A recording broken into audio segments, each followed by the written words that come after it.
Hi mga moms! Ngayon, I just talked to a friend.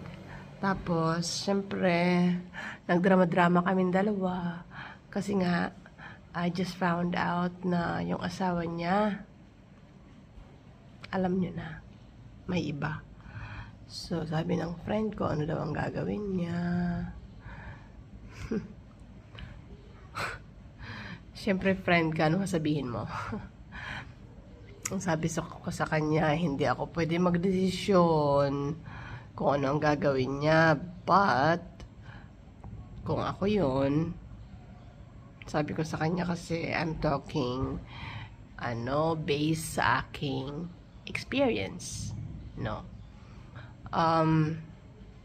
Kausapin niya yung asawa niya.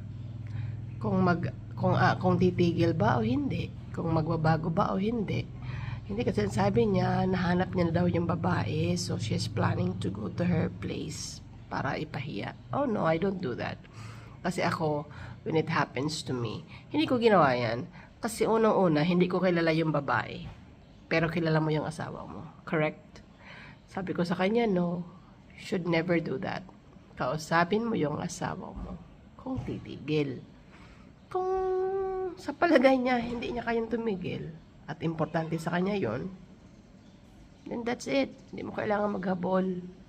Diba? Bakit mo kakawawain yung sarili mo?